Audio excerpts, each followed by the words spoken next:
Across the Sky, the storytelling from the author Timothy Young.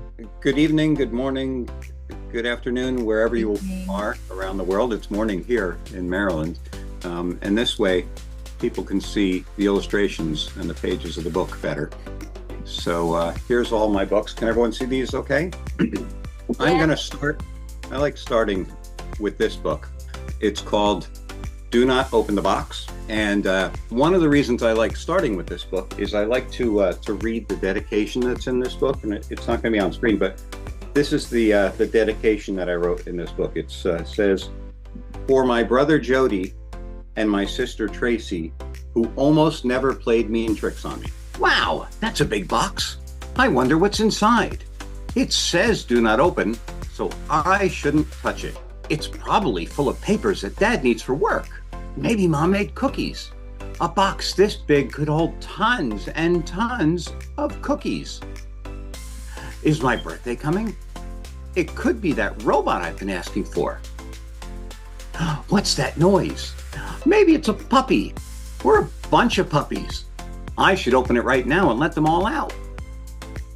Wait, what if it's not puppies? What if it's full of snakes? I wouldn't be surprised if Annie left a box full of snakes for me to open. Heck, I wouldn't put it past Annie to put a wolverine or a tiger or even a bunch of vampire bats in this box. That's just the kind of crazy thing my sister would do. There just might be some kind of slimy monster hiding in this box. I bet it could even be the entrance to another world. And it'll pull me in if I take the top off the box. And even if I didn't get pulled into the box, I'd have a hard time getting everything else back in. Well, it does say do not open, so I guess I'd better just leave it alone. Huh, I can't believe Benny didn't open the box. Who was in the box? Who was in there that whole time? His sister Annie was hiding in the box, and here's the empty box at the end. That brings us back to the other books. I'm going to jump right into reading this one. This one, as you can see, is called The Happy Little Penguin, except that somebody crossed out happy and wrote angry, and crossed out penguin and wrote puffin. So now it's the angry little puffin. He doesn't look very angry, does he? Well, not yet. What's that? Some kind of penguin? Oh, it's a sweet little penguin. That's a funny looking penguin. Hey, what a kooky little penguin. If one more person calls me a penguin, I don't know what I'll do. Look at the cute little penguin. That's it. I can't take it anymore. All day long, it's look at the funny little penguin and what a silly looking penguin. I am not a penguin. I am a puffin, Puffin. Puffins are definitely not penguins. It's bad enough I have to live in the penguin's house at the zoo and watch their lame brain antics. People don't even read the sign on my window. They just assume I'm a penguin. I mean, there are so many differences. For one thing, penguins live in the Antarctic, near the very bottom of the earth. Puffins live on top of the world. We're polar opposites. It makes me so mad I could jump off a cliff. But do you know what would happen if I did? I'd fly away. That's right, puffins can fly. Not like those dopey penguins who seem to have forgotten how. Why bother being a bird? Can't even fly. I don't know why penguins get all the attention. Toys, movies, television, even comic books. It's penguins, penguins, penguins. Come on, the puffin would be the coolest guy in any comic book. It's not fair. For once, I'd like someone to come up and say, look, it's a puffin. Look, Daddy, it's a puffin. Puffins are my favorite. They're really neat and they live in the Arctic Ocean. This one's an Atlantic puffin. He's also called a common puffin. I think he's called a special puffin. Look how cute he is.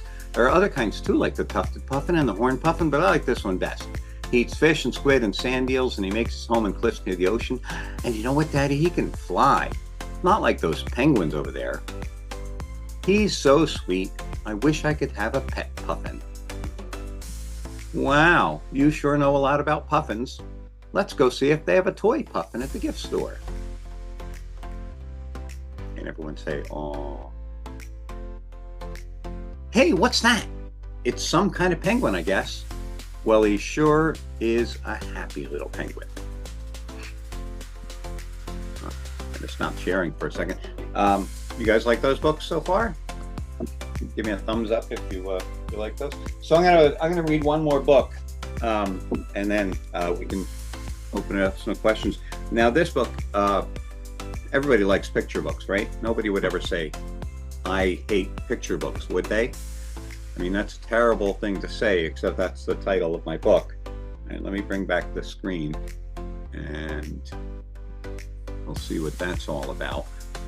And then I want to tell you a little bit something special about this book.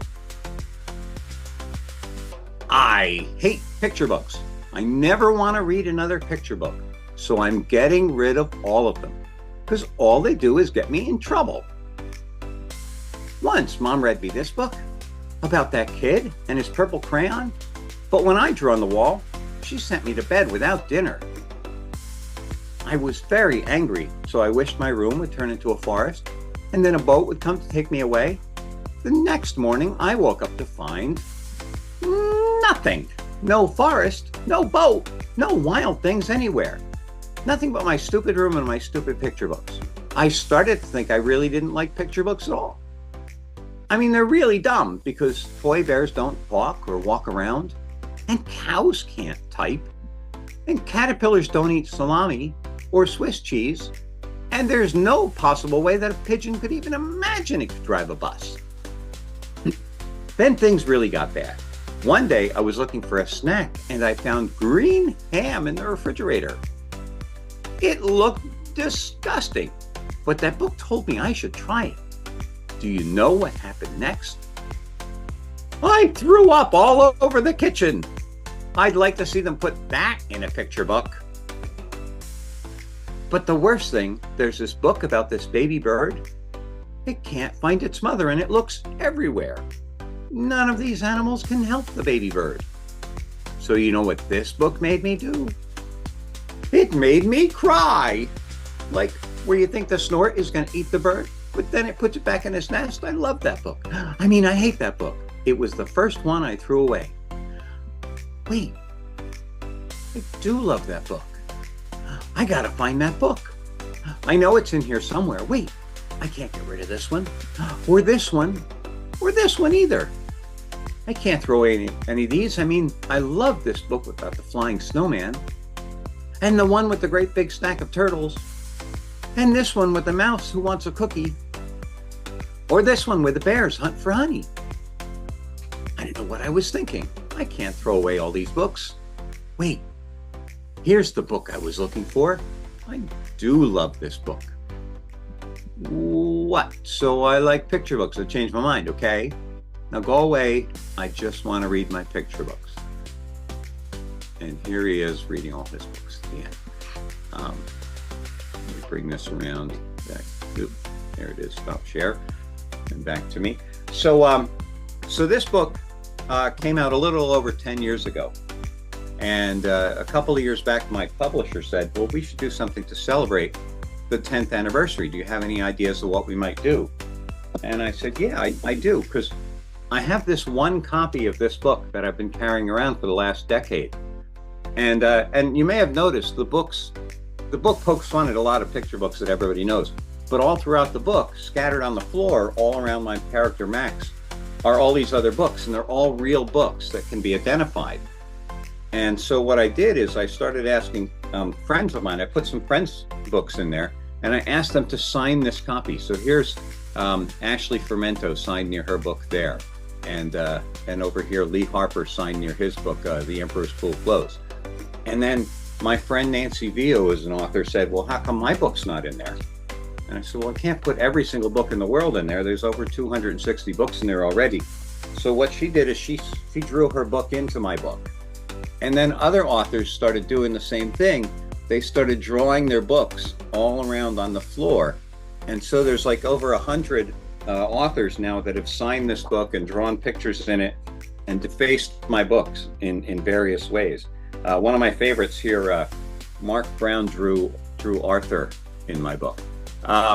So to celebrate the 10th anniversary of the book, this just came out, the 10th anniversary edition. It's got a little gold sticker on it.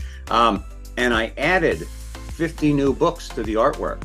I on the page in the back where all of those authors signed and drew their pictures in, I added the actual books to the artwork here. And throughout the book, there's a bunch of new books in there. And so on my website, creaturesandcharacters.com, if you go there, you can find an entry form where if you can identify up to 50, well, up to 10 of the new books that I've added to the artwork, you can win 50 picture books that I'm collecting this year, some of which will be signed by their authors. So so that's a fun thing that, you know, kids can do is, you know, look through the book. If you have the old book and the new book, you can compare the two. But most of the ones that I've added are pretty easy to identify. So that's kind of a fun thing.